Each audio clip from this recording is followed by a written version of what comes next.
Et place donc à la grande interview sur CNews et Europe 1. Bonjour à vous, Louis Alliot. Bonjour. Et bienvenue. Vous êtes le maire de Perpignan. Vous êtes également le premier vice-président du RN. Face à la flambée donc, des actes antisémites, le président du Sénat et la présidente de l'Assemblée ont donc appelé à cette grande marche civique dimanche après-midi à Paris. On sait que Marine Le Pen et Jordan Bardella y seront. Marine Le Pen ce matin a appelé les électeurs, les sympathisants de votre parti à y être également. Est-ce que vous-même, Louis Alliot, vous y serez ou alors vous organisez quelque chose dans votre ville? Alors je pense que c'est une bonne initiative et qu'elle doit être démultipliée sur le territoire. Parce que je pense que le moment est solennel, le moment, je veux dire, le contexte est inquiétant et il revient à l'ensemble de la politique, mais aussi du monde associatif, du monde de l'économie, de se mobiliser dans la rue pour montrer qu'on n'accepte pas. Et donc dimanche, effectivement, je lancerai moi-même un appel à un rassemblement, très certainement en matinée, devant notre monument emblématique, le Castillet, pour tout simplement dire non à ce que l'on voit aujourd'hui. Et j'en profiterai aussi pour dévoiler une banderole sur notre hôtel de ville, avec les visages de tous les otages et un slogan « Libérez-les », parce que je crois que ça doit être la première préoccupation du pouvoir politique aujourd'hui, c'est d'abord les otages, et après on regarde ce qu'on peut faire. Pour l'instant, je pense que on ne peut pas discuter quand on en est à ce point de barbarie. Nous allons en parler justement sur le front à Gaza. Voilà pour Perpignan. Pour Paris, ça voudrait dire, Louis Alliot, que derrière une même banderole, je ne sais pas, en tête ou en milieu de cortège, il y aurait Marine Le Pen, Gérard Larcher, Yael Braun-Pivet. On va voir que d'autres n'y seront pas. Mais ce serait quand même une première pour le RN avec des partis de gouvernement. Oui, ce serait une première, mais le Rassemblement national, c'est une candidate qui a été au deuxième tour de l'élection présidentielle et qui a fait plus de 42% des voix. C'est un groupe parlementaire de 89 députés à l'Assemblée nationale. C'est des maires, ce sont des élus locaux. Derrière, il y a des électeurs.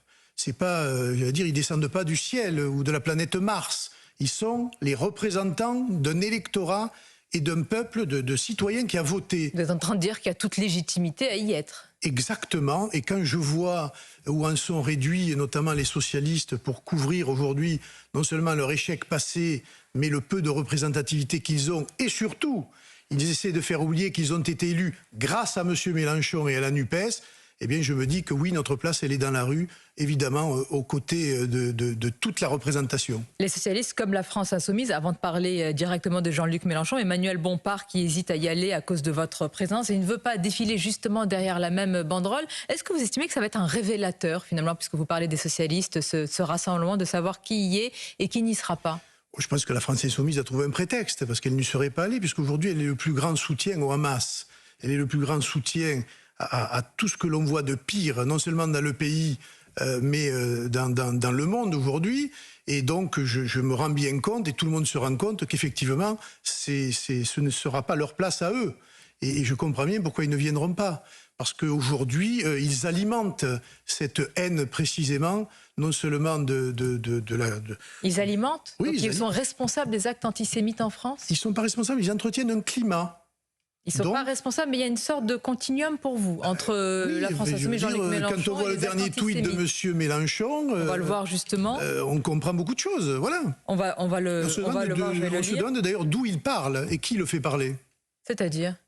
Je ne sais pas, moi je m'interroge de savoir pourquoi tout d'un coup la France insoumise se met à ce point et joue la carte soit du communautarisme et de l'électoralisme communautaire, c'est un sujet, soit elle joue finalement les intérêts d'autres puissances étrangères, je n'en sais rien. D'autres puissances étrangères? Écoutez, je ne sais pas. C'est une grave accusation. Soit c'est un calcul électoral, oui, mais soit vous pensez que ce serait le pantin d'autres puissances. Systématiquement, c'est quand même contre les intérêts de la France, ça je le remarque.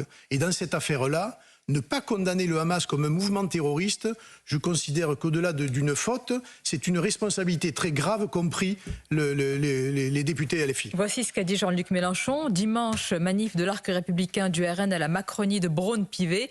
Et sous prétexte d'antisémitisme, ramène Israël-Palestine sans... Attendez, voilà.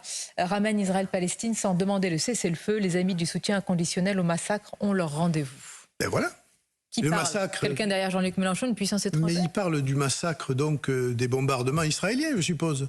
Mais quel mot a-t-il eu pour le massacre du 7 octobre à part dire que crime de guerre. Crime de guerre, mais voilà, pas plus. Pour Israël. Voilà. Et on peut s'interroger quand même sur toute cette chaîne de haine aujourd'hui qui est entretenue par des gens comme M. Mélenchon. Et puis moi, ce qui me choque, et ce qui choque beaucoup de Français, je sais que vous en avez parlé, mais on n'en parle pas, la tête pensante du Hamas, elle est au Qatar. Et elle parle. Et elle dit qu'elle recommencera. Et il y a un silence total en France sur cette affaire-là. Moi, je trouve ça... En lien avec le Qatar, vous pensez qu'il y a... Je trouve ça extrêmement choquant. Mais c'est lieu parce que les négociations, justement, concernant les otages, et vous avez rappelé la priorité, se font avec Émirats. Écoute, et avec l'Égypte. Et avec l'Égypte également. Et les Émirats arabes unis. Il n'y a pas que le Qatar. Mais moi, je constate que la tête pensante du Hamas est aujourd'hui protégée au Qatar et que personne n'en parle. Nous allons en parler et revenir aussi sur ce qu'a dit l'ancien Premier ministre Dominique de Villepin. Mais tout d'abord, je voudrais qu'on reste sur ces actes antisémites. Il y a eu un échange très tendu hier à l'Assemblée entre le député RN Jean-Philippe Tanguy et le porte-parole du gouvernement Olivier Véran au sujet de l'antisémitisme. Olivier Véran qui a rétorqué ceci. On va l'écouter. Vous pointez l'extrême gauche, je vais vous pointer vous. Vous êtes le parti de la flamme. Il n'y a pas un bon et un mauvais antisémitisme. Il n'y a qu'un antisémitisme. Et quand le président de votre parti politique, il y a 2 jours, refuse de reconnaître que le président fondateur de votre parti, le Front National, a été condamné par la justice française pour antisémitisme, vous ne servez pas la cause que vous prétendez servir. Que lui répondez-vous? Je lui réponds que M. Véran est un ancien socialiste. Et que contrairement à lui, moi j'ai appartenu à un parti, certes, M. Le Pen a été condamné, mais il est pupille de la nation, il a voulu s'engager dans la résistance, il est un patriote français, il a été un soldat.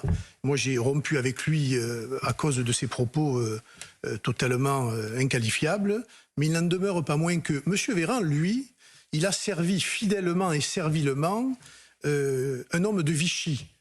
Un homme décoré de la Francisque.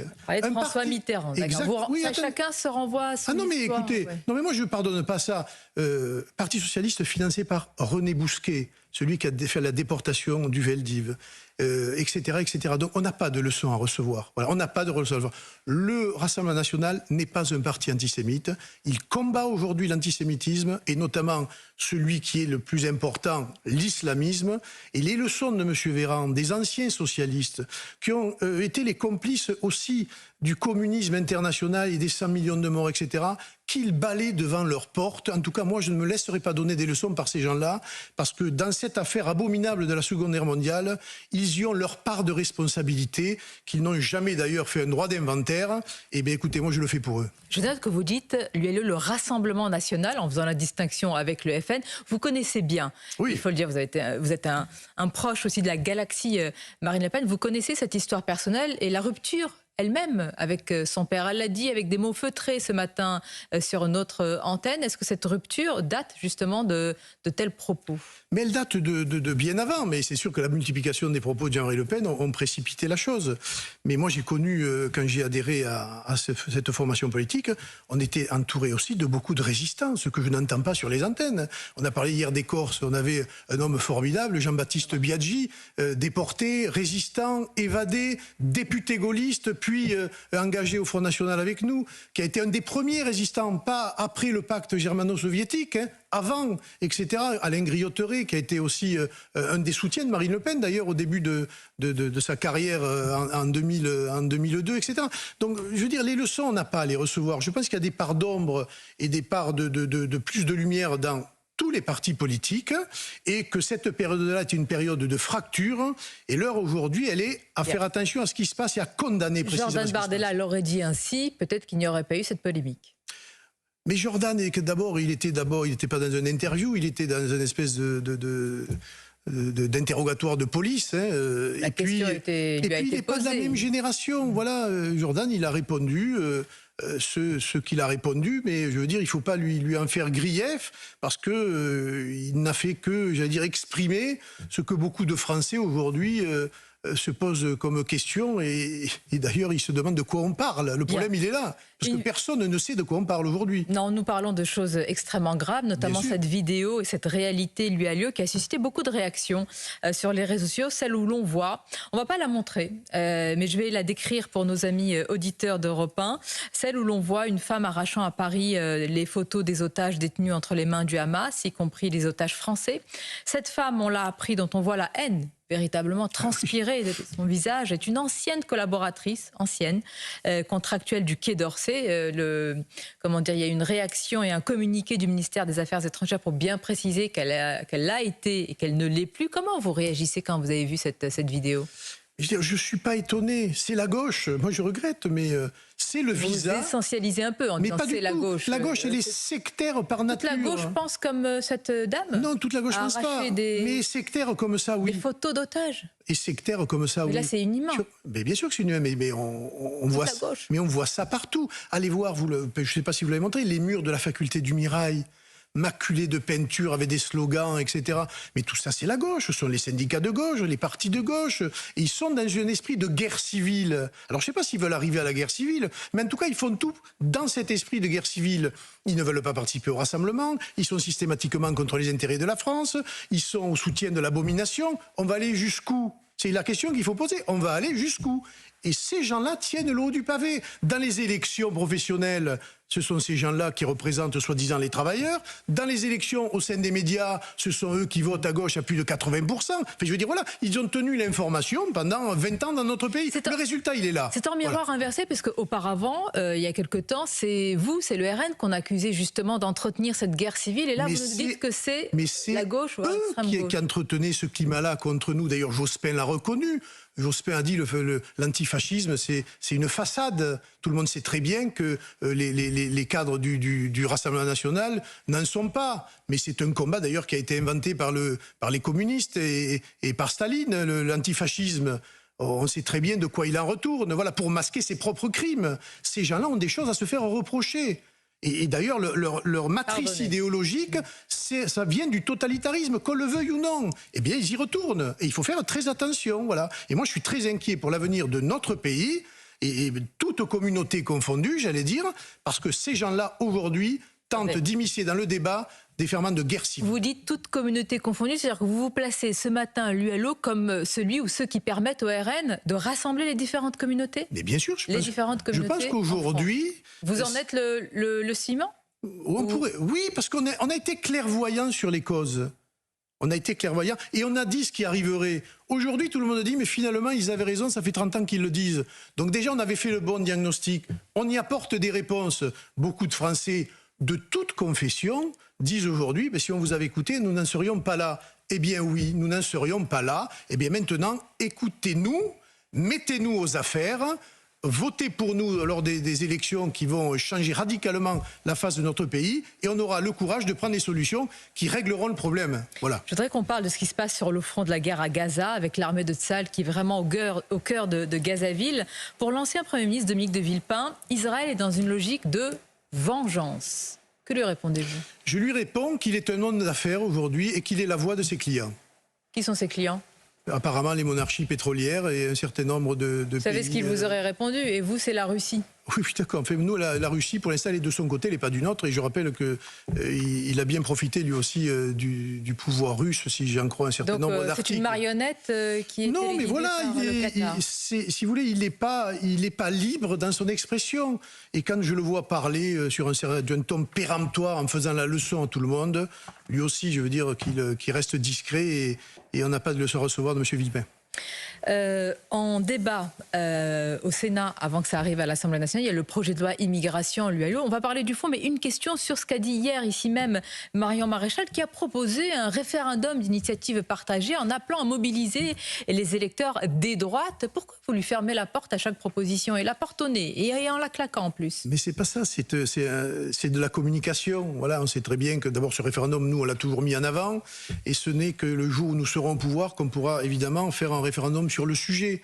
Tout le reste, la procédure est tellement compliquée et pratiquement inatteignable que ça reste de l'incantation et de la communication politique.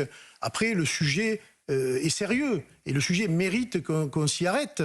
mais je pense qu'il ne peut pas venir aujourd'hui d'une coalition avec des gens qui ont organisé l'immigration en France depuis 40 ans. Vous parlez des LR. Oui, parce qu'ils se débattent sur ce texte et on voit très bien quelle est l'ambiguïté de cette famille politique-là, puisqu'elle a été aux affaires pendant longtemps, qu'elle n'a rien fait contre l'immigration et qu'aujourd'hui ils s'agitent autour d'un texte qu'ils finiront par voter sûrement. Bien, une dernière question à propos de Jordan Bardella. Beaucoup le voient comme le successeur de Marine Le Pen en tant que candidat. Je vois que ça vous fait sourire.